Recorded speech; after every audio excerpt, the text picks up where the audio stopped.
The views expressed on this show by guests and the host on issues outside of the 9/11 controlled demolition evidence are the opinions of those individuals alone and do not necessarily reflect those of architects and engineers for 9/11 truth.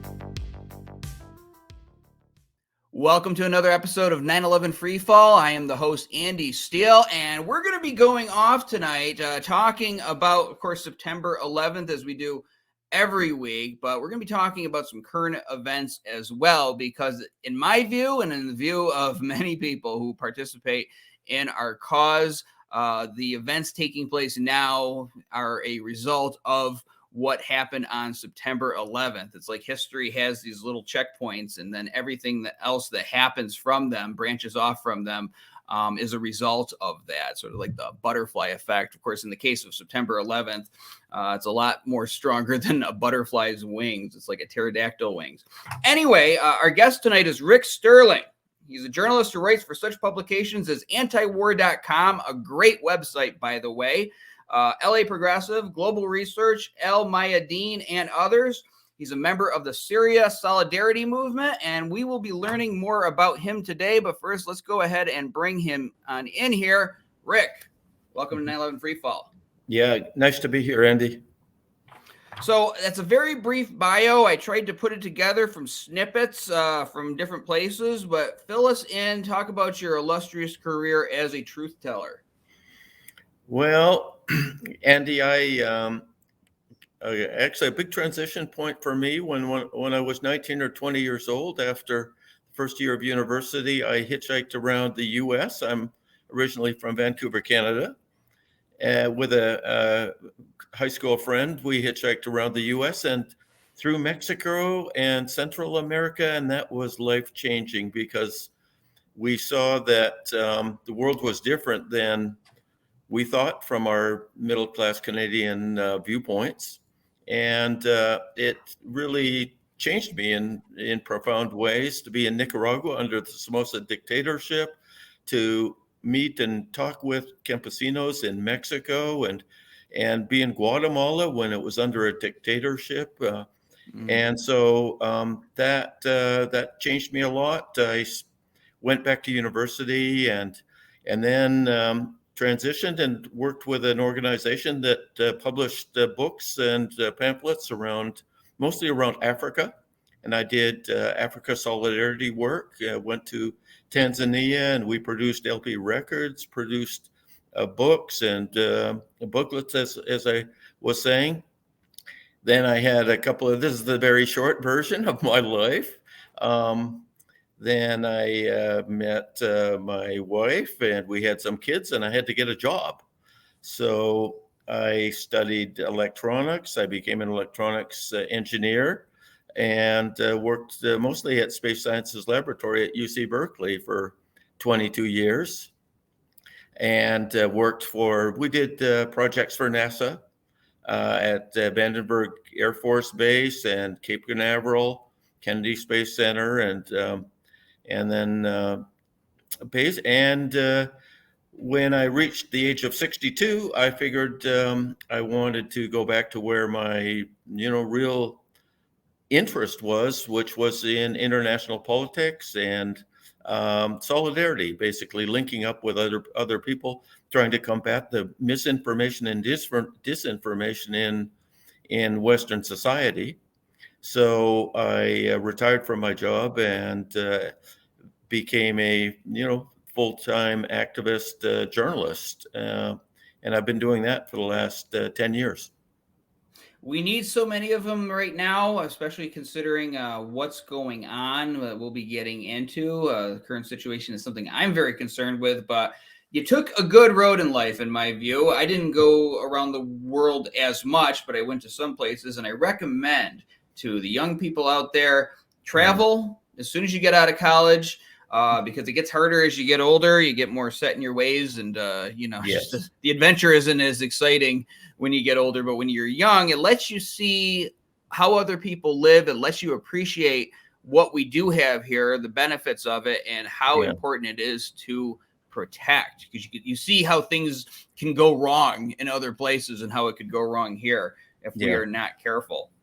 So speaking of things going wrong, September 11th, obviously the event was terrible, big loss of life, but things went wrong here in the United States. For us here at AE 9/11 Truth, we have sound scientific evidence to at least justify a new investigation into the destruction of these buildings, but now we've seen it revealed. The curtain has slipped. The U.S. government doesn't even want to look at hard science. But on top of that, we got set onto this path of war and just a complete depletion of our treasury as a result of it. So many things as a result of September 11th.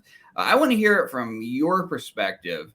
How do you feel that September 11th changed our world, and do you think that it led us to where we are now in terms of the international situation and current struggles? Mm-hmm. Well, I agree with you, Andy, that it was a key milestone in the evolution of U.S. foreign policy. That much is clear.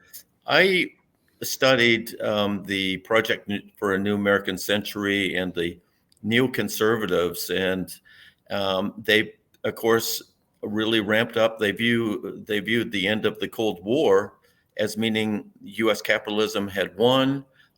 There was only one superpower. That superpower needed to flex its muscle and make sure that no competitors could once again compete with the U.S. and restrain the United States. Because a lot of people, especially in the West and in Canada, as well as the United States, are not aware that the Soviet Union was a competitor to the U.S. and they provided an alternative, which in some ways presented restraints. Capitalism could not just impose its order willy-nilly, and there began the non-aligned movement, and there were the countries that were taking a socialist path. And when the Soviet Union collapsed, the restraints were no longer there, and I think the U.S. felt it could do whatever it wanted to do. And this organization, the Project for a New American Century, was an organization that was formed. They were very influential in the Bush-Cheney administration, and they had a lot of influence in the Clinton administration as well, because a lot of people forget that it was under the Clinton administration that the United States really okayed regime change in Iraq. One of the key documents, or the key document of the Project for a New American Centuries, was a 100-page document called Rebuilding America's Defenses. And within that document, they talked about the need for, or the need for a Pearl Harbor type incident to change the public opinion and perception. And of course, that is exactly what 9/11 provided. It provided a Pearl Harbor moment. The country was in shock, of course. There were 3,000 people, Americans killed. And it was the United States media talked about that as if it was 300,000 people killed. Some years after that, I traveled to Spain after there had been a terrorist incident there where dozens of people were killed in an explosion in some train stations in Madrid. And we had committed to traveling to there in advance. And I had friends ask me, well, are you still going to Spain? Aren't you worried? And no, we're going to Spain. And the thing that was interesting to me was that we were going there just a few weeks after the incident happened, and there were no signs of it. In fact, I completely forgot about the incident until I was reminded we were there on the 1-month anniversary of that horrible terrorist action that took place in Madrid. And there was an article in the newspaper, in the Madrid newspaper, and the mothers of Muslim and Christian and other victims were all getting together and to plead for sanity, plead for against sectarianism, any kind of religious sectarianism. And so the reason I'm mentioning this is that it contrasted so much with the way the U.S. media really built up a semi-hysteria in the United States, a call for vengeance, a demand for vengeance. They really promoted the idea of, rather than understanding what was going on and seeking punishment of the perpetrators, it became, as we know, a war in Afghanistan, which lasted for 20 years. So I think there's many ways that incidents that can be handled by the media, and the way that they are handled has a big impact on people's consciousness. And I think the American public has been manipulated to a significant extent.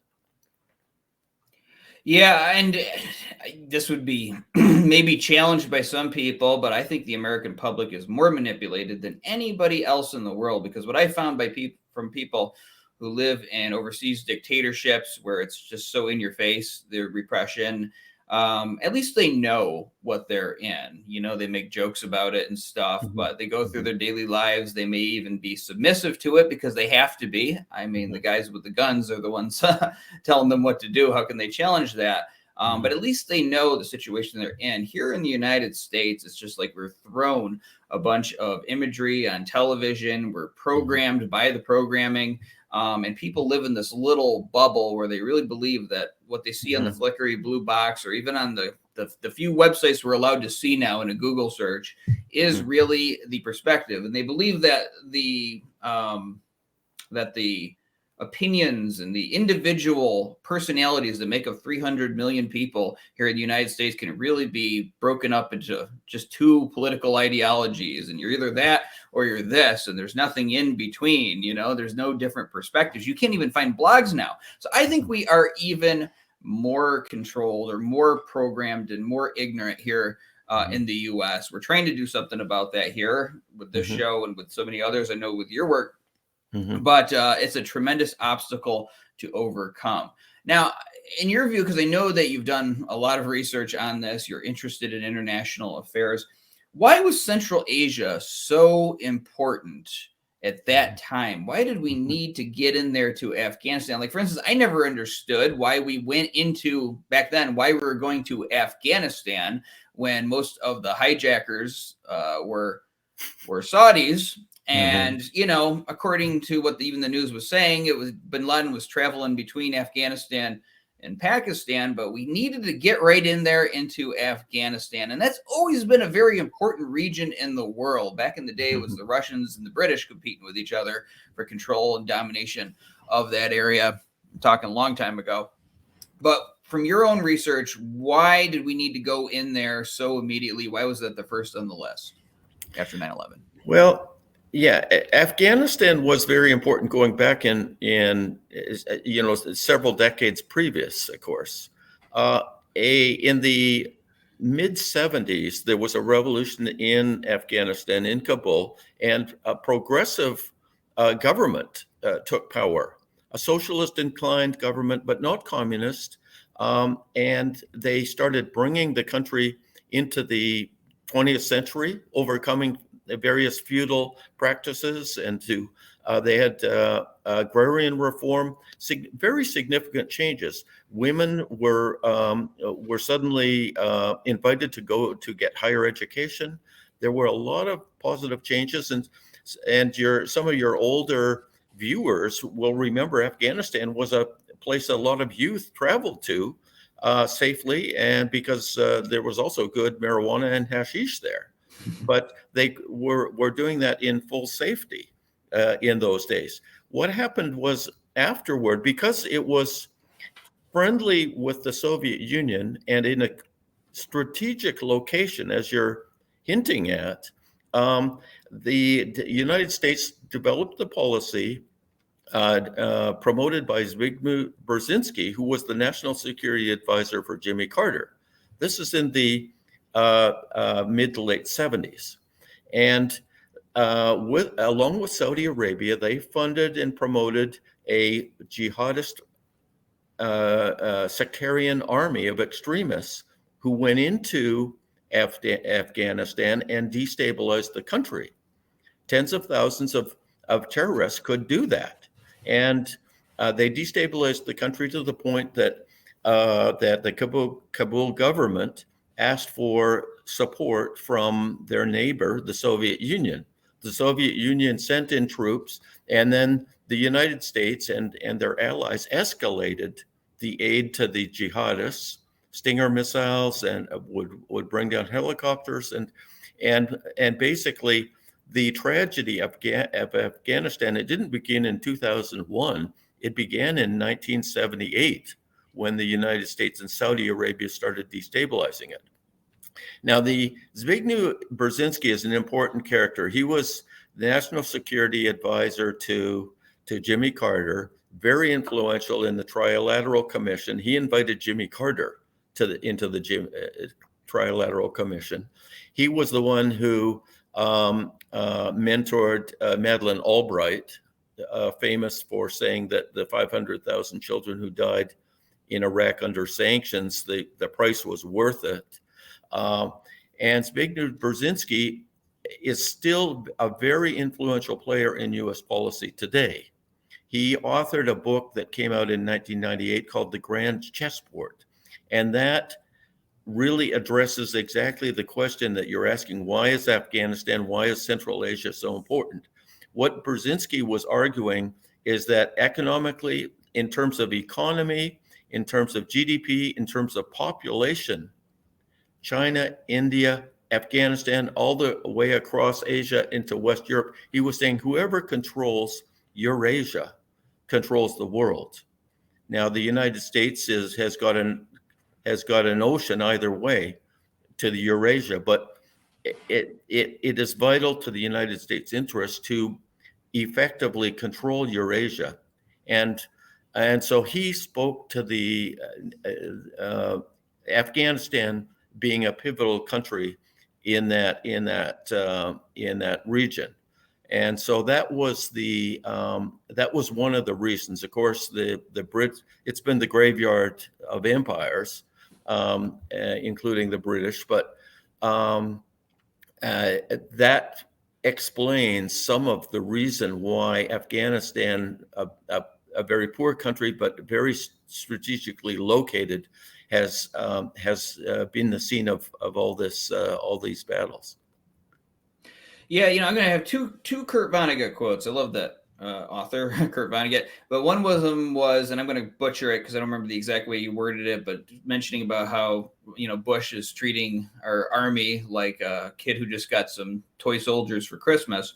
But the other one is how everybody always wants to build, but nobody wants to do maintenance. You were talking earlier about the Project for a New American Century. How we need to have some kind of Pearl Harbor event so we can go cause this chaos around the world and grab more power and money and all of this. And the thing is, why not just have a period where nothing happens? Why is there never a president who just wants to be a boring president in history? For 8 years, nothing happened. It was peaceful. People on the homeland made money. We had a strong middle class. So I consider that to be a successful presidency. Everybody comes in and they want to have some kind of agenda, in particular, an international agenda. They never are happy with the current world order. Even when we are the only superpower left in the world, there's nobody to challenge us. The irony is, it's like Anakin Skywalker. You go stir up all of this stuff and you create the problem for yourself that ends up bringing yourself down. And I think that's what we did. Wesley Clark, I'm sure you're familiar with this, talked about being aware of a plan. I think it was 7 countries, maybe, if I remember the number right. It's been a while since I wrote about this stuff. but 7 countries to bring down in a certain period of time. Of course, Iraq being one of them. We openly invaded it. Now, here is my own theory, and I used to write about international affairs before I got so involved with AE too. And I personally believe, and feel free to tell me if you think I'm wrong, that we invaded Iraq under Bush. We ended up conquering it eventually, but it was a lot harder than they anticipated. And so you get new management under Obama, and then you see these staged revolutions in Libya and Syria, and we were able to overthrow Gaddafi in the end through those terrible, terrible rebels that we were funding, who were carrying out a genocide of Black Africans down there. Ironically, we had a Black president, and this was going on. He was supporting these people at the time.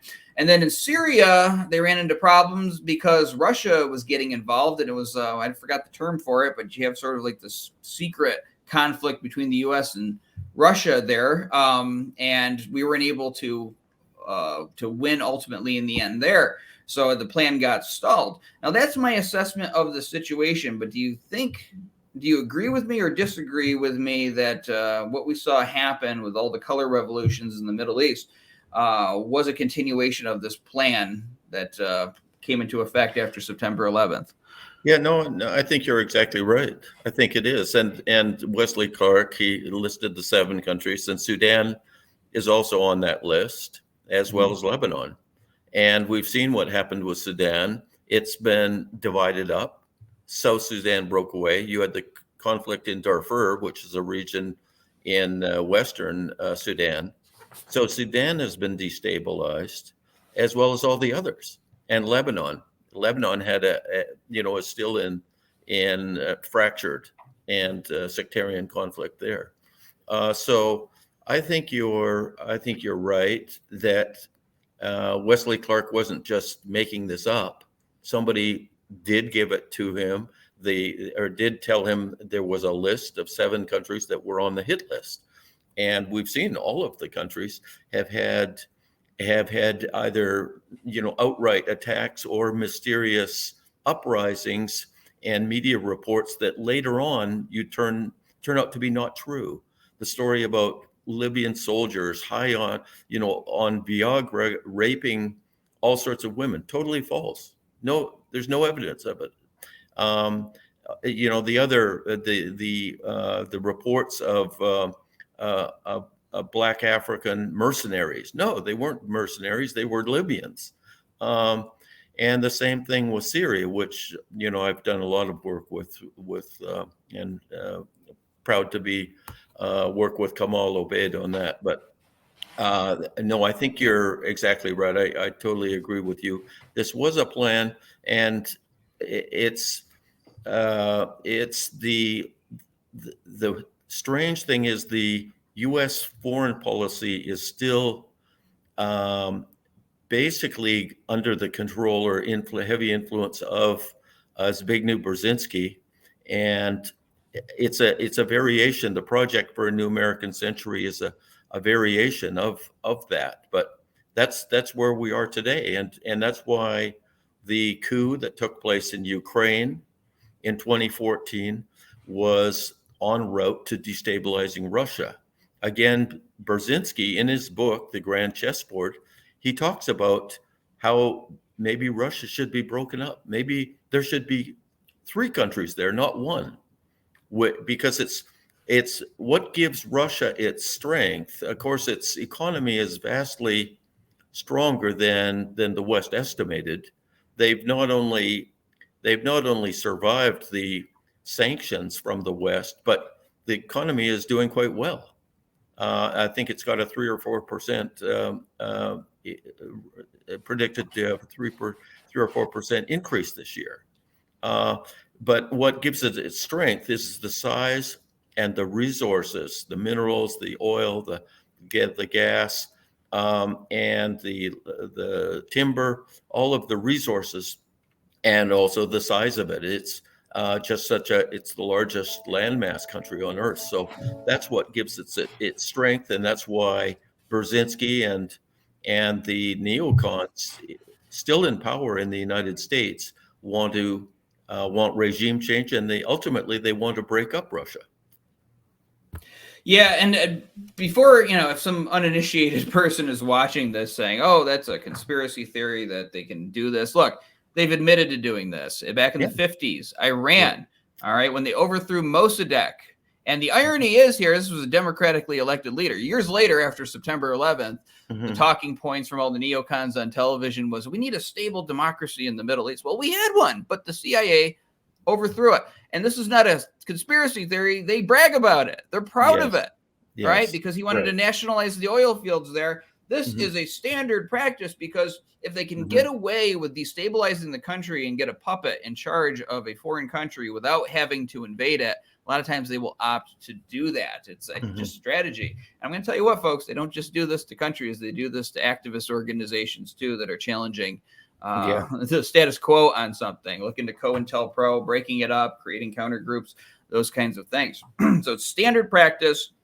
And, we just had this attempted coup in Russia. We're going to get to that. But let's talk about, because we're kind of following the timeline within the time frame that we have here from September 11th to where we are now with Russia. And you were talking about the attempted coup in 2014. Get into that and tell us how we got into this situation where I'm actually seriously worried about nuclear war now here in 2023. No, I think you've got good reason, Andy. I think we should all be concerned about it. I was in Russia, just got back about a month ago. I spent 20 days there with my friend Dan Kovalik, and the Russians are concerned. The Russians think the U.S. may do a first nuclear strike on Russia, and and they're concerned, and I think we should be as well.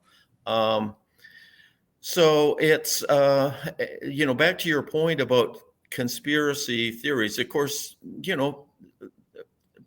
conspiracies can also be called planning, and plans are made. And regarding some of the information that we're saying about Russia, for example, and the importance of Ukraine to the West. This is in Brzezinski's book. The idea that Russia should be broken up, that's spelled out in black and white. And a couple of years ago, the RAND report issued a very big report, which they produced for the Department of Defense, talking about tactics and strategies to destabilize Russia. So Washington trying to destabilize Russia isn't a theory. It's a fact that their planners are working on. Now, there's one kind of related point that I think is worth making, that as much as the United States foreign policy now, so much of the energy and the resources goes into negative, attacking other countries, trying to undermine other countries, like talked about in that RAND report, trying to destabilize other countries. It wasn't always this way. In fact, if we go back to the early 60s, and then in the Kennedy administration, and to some extent for a few years after that, things were in the competition with the Soviet Union. The United States was striving to be better than the Soviet Union, both to prove the validity of capitalism and to make life better. And of course, the middle class was thriving relatively in the United States at that time. The United States was a manufacturing and engineering powerhouse in the world. So much of the products and commodities that people use and benefit from, whether it's washing machines or refrigerators or cars or whatever, were engineered and produced in the United States. As we know, that's no longer the case.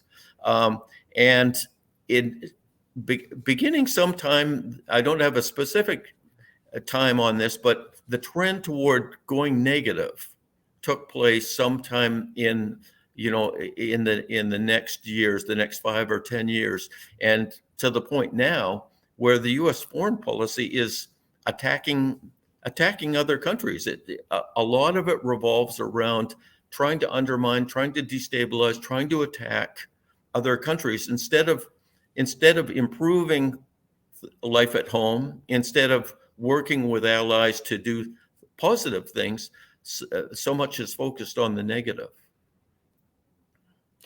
Yeah, and again, when you take a position of any kind of power, be it the local sheriff all the way up to the presidency of the United States, in my view, your most important job is to keep the peace. All right. Now, if you've got some kind of agenda, something healthcare or whatever, fine. But your number one priority is to keep the peace and make sure that the people that are under you, and I don't even like to say under you, but that you're representing, are I can live their daily lives without any fear, and all of this drama being stirred up, and if people want to use their First Amendment rights to speak out, that's what's the great thing about the United States is. But you need to keep the peace, and part of keeping the peace is not stirring up things when you don't need to. And I don't believe in being pushed around either. If there's legitimately a situation, you try to avoid war, but you also put a firm your foot down and draw a line in the sand as well. But you don't go and you stir things up if you don't need to. And we have been seeing this trend, as you said, where things are being more stirred up, where we are now actually concerned about a nuclear war with a country that I have no personal issues with any Russians. Every Russian that I've ever dealt with when I was in the Peace Corps were very nice to me, had a lot of fun, drank a lot of vodka down there with them. And so I don't have any personal issues with Russia. The issues are between the two factions at the top here, and everybody is going to be caught in the middle if this thing gets out of control. So again, how did we get here? 2014, talk about that, and all the way to 2023, I guess.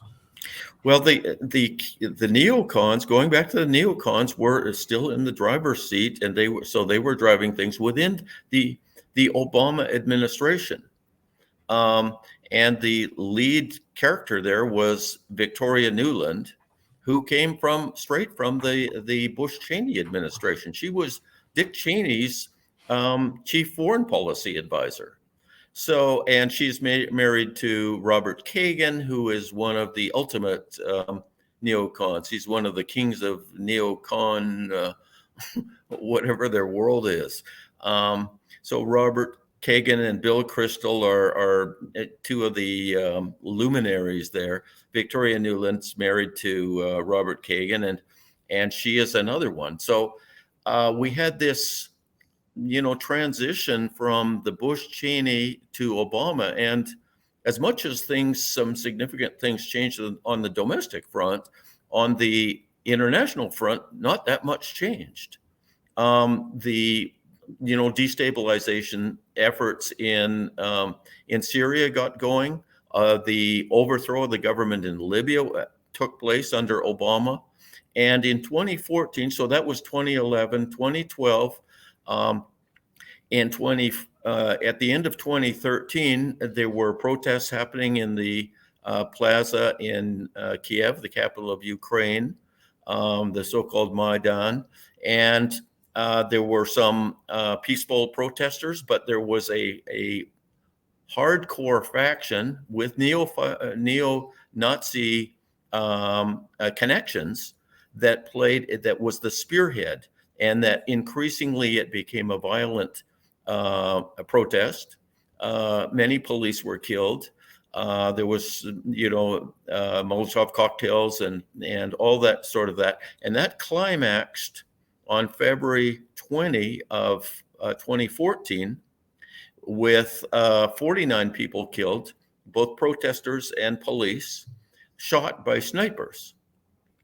Studies since then have conclusively shown that the snipers were located in buildings that the opposition controlled, and that precipitated the coup, the overthrow of the elected Yanukovych government, and bringing to power a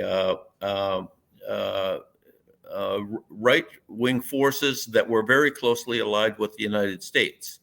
In fact, in a secretly recorded conversation between Victoria Nuland, and the U.S. ambassador to Kiev, she called out who was going to be in the government 3 weeks in advance of the coup. So the evidence doesn't get much stronger than that. And then conflict with Crimea said, we don't want to be part of this coup government. We're separating. We always wanted to be separate, and we were part of Russia for since 1783, and we were just put within Ukraine, within the Soviet Union, and we wanted to be independent. So they had a vote in Crimea and decided they wanted to join the Russian Federation. And in eastern Ukraine, similar process was underway where the big majority of the population are identify as Russian. Russian is their first language in the Russian culture, and they've been part of Ukraine, but they identify as Russian. So the coup government says that in the first day in office, the coup government, February 23 of 2014, the coup government says Russian's no longer a state language, so you can't use it in schools. So what would happen in Canada if a coup in Ottawa said that French was no longer a state language in Canada? Well, the next day, Quebec would secede. So the same thing happened in Ukraine. And violence began. The Civil War really began at that time. And the U.S. has been promoting this. And then subsequently, Ukraine was not a formal part of NATO, but Ukraine was NATOized, meaning they got training from NATO, they got NATO equipment, their soldiers were brought to NATO countries for extra training, and so forth. And the goal was really to use Ukraine, just like Brzezinski talked about, as a means, as a tool to undermine and weaken and ultimately break up Russia. Right. And, I remember from that time period, the talking point was when Putin invaded the Ukraine. Mm-hmm. But it's not really exactly how it played out. Those people voted to go join Russia. So it's a lot more complicated than that. So when this whole thing started, the current situation with the Ukraine and Russia, the big talking point is that just Putin unilaterally decided that he was going to invade the Ukraine one day. What actually led to this entire situation where we're in right now? What actually, I think, I've studied it, in some detail. I've been to Crimea twice. I visited there in 2016, as well as just recently, 5 weeks ago. And I can tell you very clearly I didn't meet a single person in Crimea who wanted to be part of Ukraine. The infrastructure development, the investment from Russia was much better. They were much happier. In Crimea, you have state languages of Tatar, which is the indigenous language. Ukrainian is a state language in Crimea, plus Russian. So the discrimination, doesn't, they don't have that discriminatory attitude that exists elsewhere. So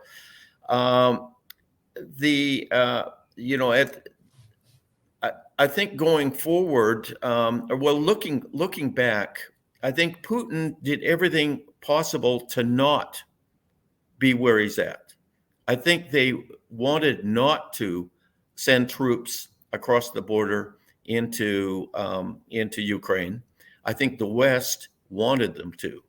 Why did they want them to? Because they view Brzezinski's trap from the 1970s through the 1980s as having been a big success. They view it as having contributed significantly to the breakup of the Soviet Union. That is, the Soviet Union sending soldiers into Afghanistan to fight the jihadists, and ultimately the Soviet troops leaving, and that contributing to the destabilization in the Soviet Union.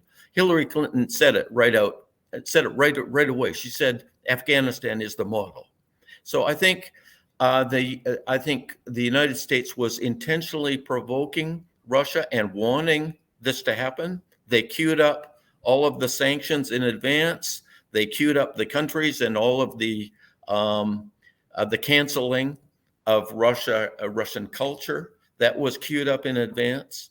Um, you know, some of these things, it's obvious. The day after the Russian troops went into Ukraine, the sanctions were unveiled. They had drafted them all in preparation. So I think the West, and principally the U.S. as being the driving force of NATO, was wanting this to happen.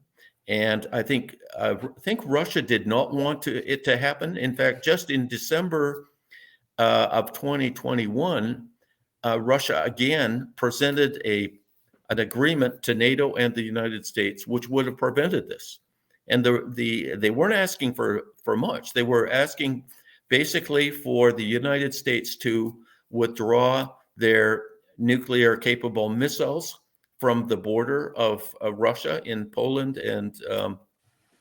and Romania. And they were asking for an agreement, a commitment that Ukraine would not be part of NATO. So that's what Russia was asking for very reasonable things. And it was rejected out of hand by the West. Why? Because the US and NATO wanted Russia to intervene. They thought that their sanctions were going to crush Russia economically, and their prediction in that area, as well as the other areas, have been shown to be false. That's correct. And, you know, I mean, we had the Cuban Missile Crisis back in the 60s over missiles in Cuba. And the United States was ready to go to World War III over this, you know, so let's put this in context. If this was happening in Mexico, you know, what's going on in the Ukraine was happening in Mexico, yes. The United States would be doing the same thing. So any chastisement of Putin, in my view, my personal view, is hypocritical. And we've stirred this up. We got ourselves into the situation. I'm not saying the Russian government is great and all this stuff. I'm not holding water for Putin or anything. I'm just looking at it as I see it here. Yeah. And this does not need to be. We do not need to be in this situation right now. And the people do not have to be worrying about this. It's those people at the top of the U.S. political ladder that are stirring up all of this drama. We're all caught in the middle, and we're the ones who are going to suffer the most. If this thing gets out of control. That brings me to my next question. I mentioned it earlier. You validated it a little bit, but how much do we really need to be concerned? Like, I would like to believe even the best, even in the worst of us, that if it gets to a certain point where it looks like it's going to get out of control, some kind of safety switch is going to click into the policymakers' minds and say, oh my God, you know, a nuclear war would not be good for business, and that there might be some reason exercised here, but I'm not confident of that. I think these people get to a certain level, they get insane. They lose sight of who they really are or what the consequences could actually be. How close are we to midnight in your view? And I'm using that reference because of the nuclear clock, you know, that symbolic clock they have that they move the yeah, right. It's at what's it at 12 seconds now? I haven't looked at it in a while, but it's I think we should be concerned a lot. I really believe a lot, and I'm glad you mentioned you brought up the Cuban Missile Crisis, Andy, because that contrasts so much. The way JFK handled that is the way it should be handled. You should encourage discussion, negotiation, and compromise for the common good. And the way Biden is approaching this is completely opposite of that. There's almost no conversation now between Russia and the United States. And part of the reason there is because the U.S. and NATO has just lied. They came after the Civil War broke out following the coup in 2014.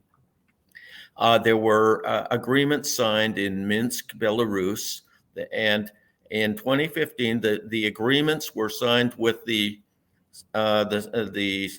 separatist movement, the secessionist movement in eastern Ukraine, and the Ukrainian government, Germany and France were supposed to, they were supposed to shepherd this through.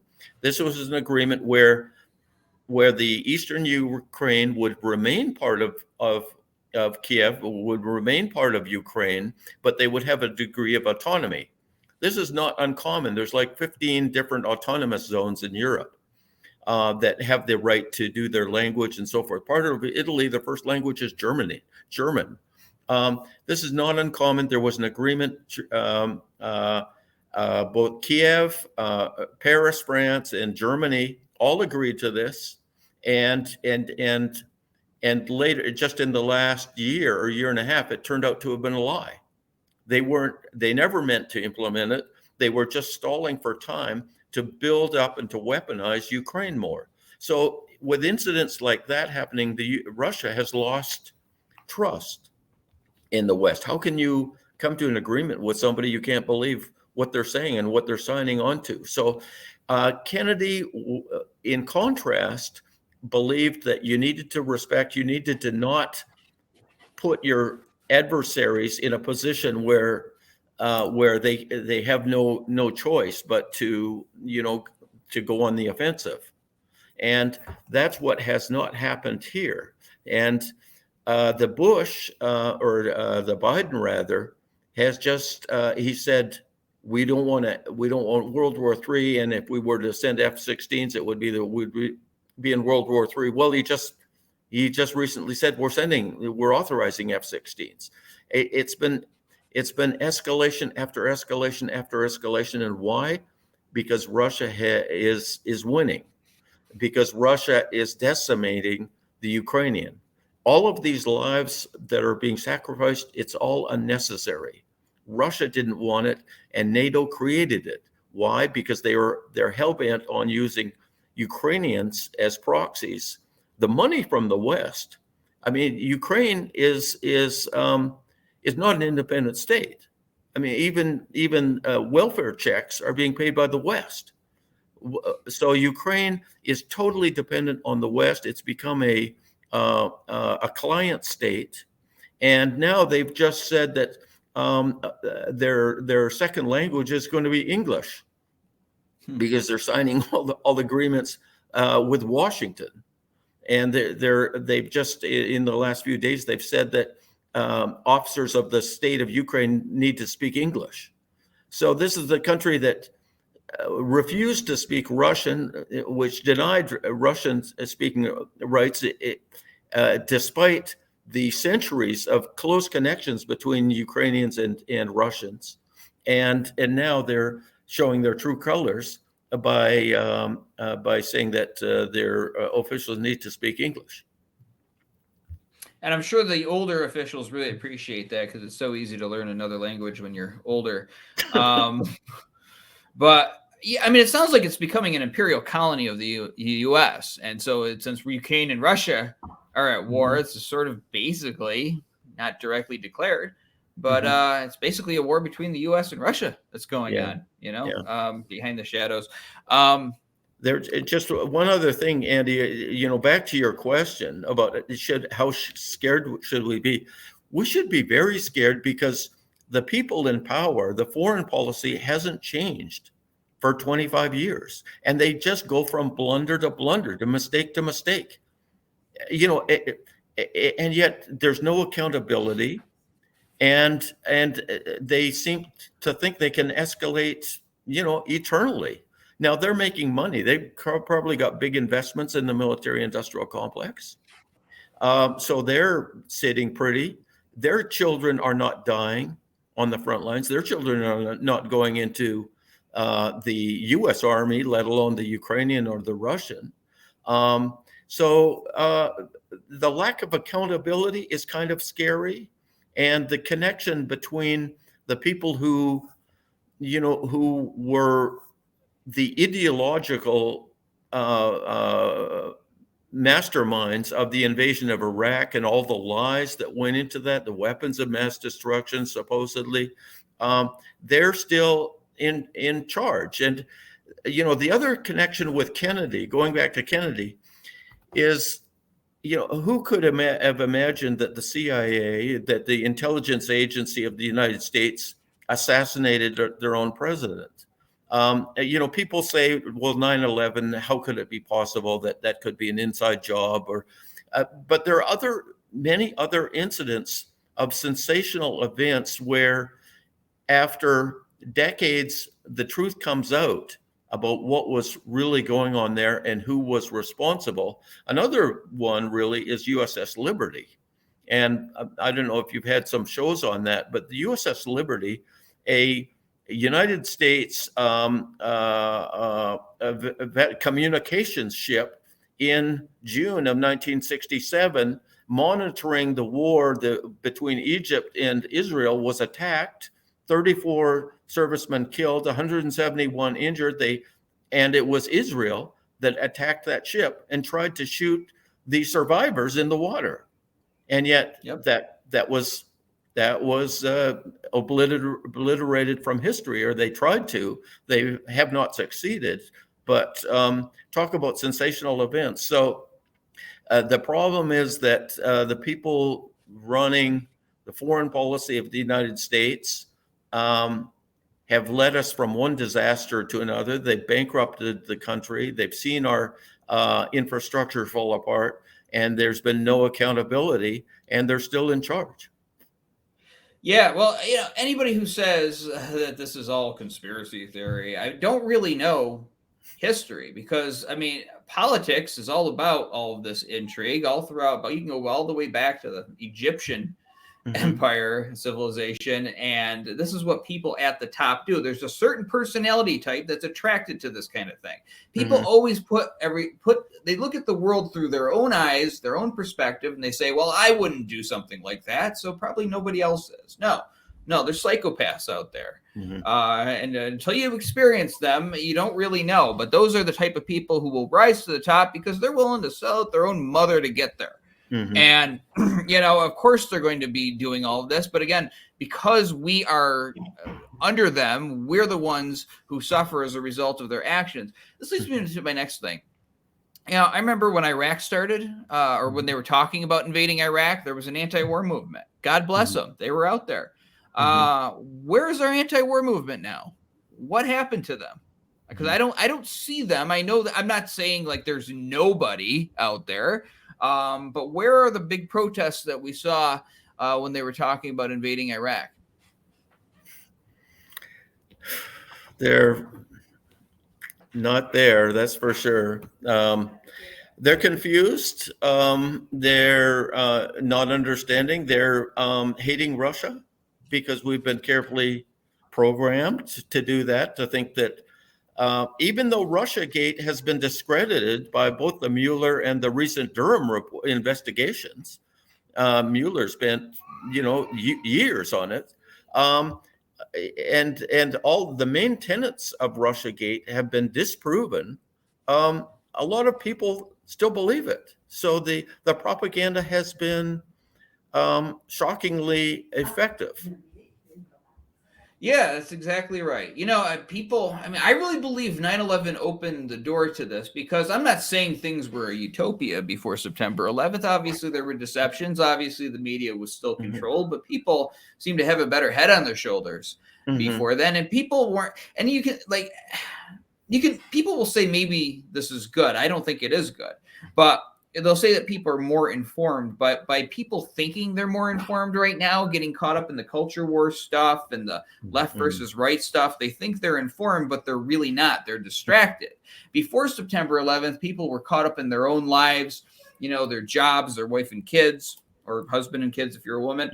But basically, and so when a situation would come up, they just tended to have that everyday common sense that they applied to the situation. That the manager at the restaurant where I worked at the time we were talking about invading Iraq, talking about why he thought it would be a bad idea. This guy was not a geopolitical expert. He's just bringing common sense to the situation. But now we have now we have abandoned that, because everyone is so dialed in to everything that goes on, every single drama, that the smart people are burnt out just by everything that's gone over the 20 years, so they don't get involved. And then the loud Yeah, and the loudmouths are basically are supporting the official narrative. So in our last couple of minutes, what do we do? Your own perspective as somebody that is involved. How can people, if they're worried about nuclear war, turn the tide and do their part to stop it? Mm-hmm. Well, I think getting informed is part of the process. I think the podcasts, the development of podcasts, in information programs just like yours, whether it's Colonel Douglas McGregor or John Mearsheimer or Scott Ritter or Moon of Alabama, Max Blumenthal at the Gray Zone. There are a lot of good outlets doing very valuable education work. And I think that's important. And I think we also need to shake things up a little bit as well. And I'm glad to see Code Pink and others stepping out in that and confronting our congressional representatives about this, because so much is at stake. Granted, a lot of people are distracted by their issues. A lot of people are, they're extremely misinformed. But we just have to keep doing what we can to get better informed ourselves and to challenge the narrative. And I think over time,